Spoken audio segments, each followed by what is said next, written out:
Dua kisah nyata keajaiban pada perayaan Maulid Nabi.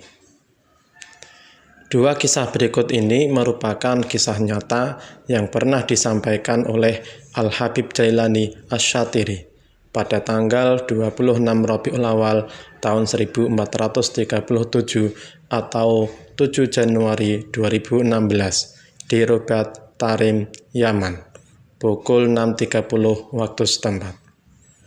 Pertama, Habib Jailani bercerita bahwa kisah yang ia sampaikan berasal dari Sayyid Muhammad Al-Maliki dan Sayyid Muhammad dari ayahandanya yaitu Sayyid Alwi Al-Maliki. Cerita bermula ketika Sayyid Alwi menghadiri peringatan Maulid Nabi di Palestina. Beliau terheran-heran menyaksikan orang yang terus berdiri sejak awal pembacaan Maulid. Sayyid Alwi pun memanggilnya, "Wahai Tuan, apa yang Anda lakukan? Mengapa Anda berdiri sejak awal Maulid?" Lalu ia menjawab bahwa dulu ia pernah berjanji saat menghadiri sebuah Maulid untuk tidak berdiri hingga acara selesai, termasuk saat Mahalul Qiyan, yaitu momen di saat jamaah berdiri serentak sebagai tanda penghormatan kepada Rasulullah. Sebab menurutku itu bid'ah, katanya. Tiba-tiba kata orang itu kepada Sayyid Alwi, pada momen Mahalul Qiyam, ia menyaksikan Rasulullah hadir dan lewat di sebelahnya lalu berujar, "Kamu tidak usah berdiri, kamu duduk saja di tempatmu." Aku pun ingin berdiri namun terasa susah. Sejak itulah aku sering sakit dan bahkan organ-organku bermasalah. Sehingga aku bernazar jikalau Allah menyembuhkan penyakitku, maka aku berjanji setiap ada Maulid aku akan berdiri dari awal Maulid hingga akhir. Dan alhamdulillah dengan izin Allah aku diberikan kesembuhan.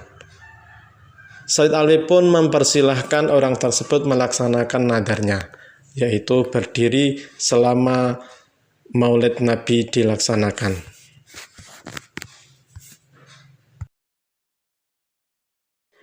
Kisah kedua yaitu kisah Maulid Nabi yang datang dari Lebanon. Warga di sana biasa merayakan Maulid Nabi dengan menembakkan senjata api ke atas untuk menunjukkan kegembiraan. Tradisi ini dilakukan turun-temurun, hampir mirip dengan tradisi pernikahan di Arab pada umumnya. Suatu ketika, seorang putri beragama Nasrani dari Bani Hotas ikut melihat perayaan tersebut. Nasib naas menimpanya kala seseorang dari mereka melepaskan senjata. Peluru yang dilepaskan menyasar ke arah putri tersebut dan menembus tepat di kepalanya. Ia pun bersimpah darah dan jatuh ke tanah. Ibunya yang melihat kejadian itu berteriak histeris, "Binti, binti, binti," atau dalam bahasa Indonesia, "Oh putriku, putriku, putriku." Dengan segera anaknya dilarikan ke rumah sakit Hasan Hamud. Namun sayang, pihak rumah sakit tak bisa berbuat apa-apa sebab pendarahan di otak terlalu parah. Mereka menyarankan agar segera dirujuk ke rumah sakit di Amerika yang lebih kompeten. Tapi ternyata kondisinya kian parah dan sudah diambang ajal. Mereka pun tak bisa berbuat banyak sehingga ibunya karena panik penuh kecewa dan marah, dia menjerit-jerit dan berkata, "Di manakah engkau, hai Muhammad, yang mengaku sebagai Nabi? Lihatlah apa yang dilakukan umatmu kepada anakku pada perayaan hari kelahiranmu." Teriakan ini tentu dimaksudkan untuk menghardik Rasulullah. Dokter memastikan bahwa anaknya telah meninggal dunia. Dan ketua dokter di sana mempersilahkan sang ibu untuk melihat anaknya untuk terakhir kalinya. Dengan lemas dan dipapah, ibu Nasrani itu pun masuk ke ruangan. Sebuah keajaiban terjadi. Ketika sang ibu sudah di dalam ruangan, dia melihat anaknya sedang duduk di tepi tempat tidur dalam kondisi bugar sambil berteriak, "Ibu, ibu, ibu, tutup pintu dan jendela ibu. Jangan biarkan ia keluar." Antara percaya dan tidak, si ibu yang bingung lantas bertanya, "Siapa, duhai putriku?" Si ibu mendekati anaknya untuk memastikan bahwa kondisinya baik-baik saja. Allahu Akbar, sungguh sesuatu yang tidak masuk akal. Selain sehat dan bugar, bercak darah dan bekas luka tembakan di si putri Nasrani tersebut hilang.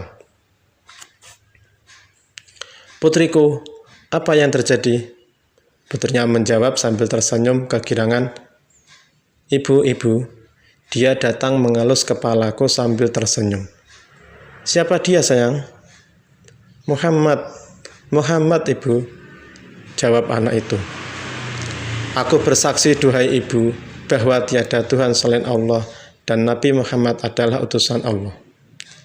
Ternyata teriakan si ibu disambut oleh Nabi Agung Muhammad Sallallahu Alaihi Wasallam.